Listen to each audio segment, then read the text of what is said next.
Magandang araw mga bata! Ako si Maestrang Filo at ngayon nagbabalik para sa isa namang panibagong kwento.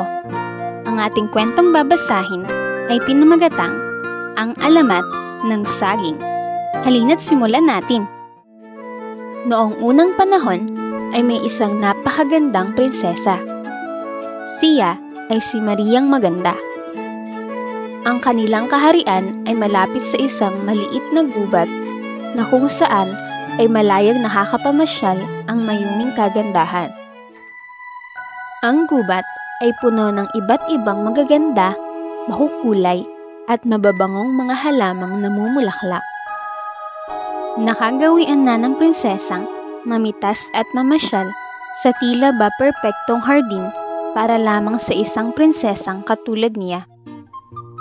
Isang araw, sa kanyang pamamasyal, ay may nakilala siyang isang bagong mukha. Isang makisig na binata na halos kaedad din ng magandang prinsesa. May kakaibang naramdaman ng prinsesa sa makisig na binata na iyon. Lingid sa kaalaman ng prinsesa, gayon din ang nararamdaman ng bagong kakilala sa kanya. Nagpakilala ang binata bilang isang prinsipe ng isang malayo at kakaibang kaharian. Araw-araw, nagkikita at nagkakasama ang dalawa sa kagubatan. Hanggang sa magtapat ang prinsipe ng kanyang pag-ibig na malugod namang tinanggap ng prinsesa. Nagpasya silang mag-usap sa ilalim ng mabangong halaman na madalas ipagmalaki ng prinsesa. Hindi maipagkakailang maganda ang mga bulaklak dito, Mariang Maganda. Ngunit higit na mas maganda at mabango ang mga halaman at bulaklak sa aming kaharian. Bakit? Saan ba ang iyong kaharian? Ang aming kaharian ay hindi kayang marating ng taong may katawang lupa. Bakit hindi? Kailangan ko nang bumalik sa aming kaharian. Dahil kung hindi, hindi na tayo muling magkikita pa. Naisa na kitang isama, subalit hindi talaga maaari ang mga kagaya ninyo sa aming kaharian. Paalam na, Irog. Nais ko sanang magkita tayong muli dito sa halamanang ito mamayang gabi. Hihintayin kita. Nang gabi ngang iyon ay hinintay ni Mariang Maganda ang kanyang iniirog.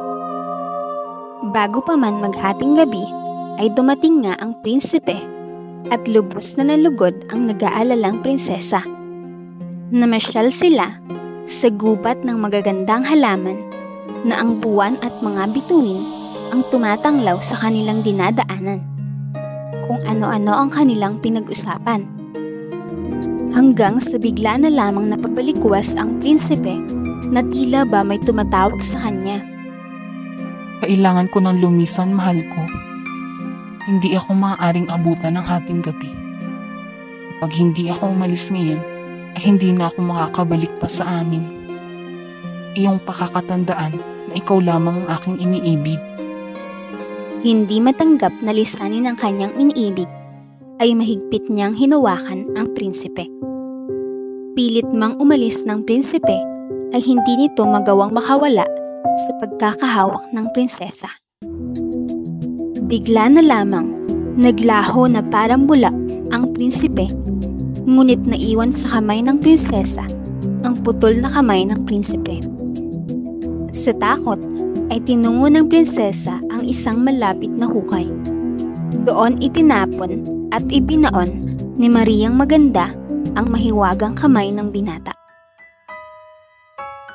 Muling nagbalik ang prinsesa sa kagubatan matapos ng ilang araw para makita lamang na may kakaibang halaman. Tumubo ito kung saan niya ibinaon ang mahiwagang kamay ng prinsipe.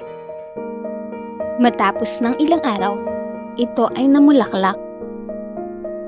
Araw-araw na bumalik ang prinsesa sa kagubatan hanggang ang bulaklak ay napalitan ng bunga. Ang bunga ng kakaibang halaman at tila ba kamay na nag-iimbita. Ito na ang kauna-unahang saging. At doon nagtatapos ang ating kwento. Nagustuhan niyo ba ang ating binasa? Maraming salamat sa inyong pakikinig. Kung hindi pa ninyo napapanood ang aming huling video, maaari kayong bumisita sa aming channel. Muli, ito si Maestrang Filo. Magkita-kita tayo sa susunod na video. Hanggang dito na lamang. Paalam!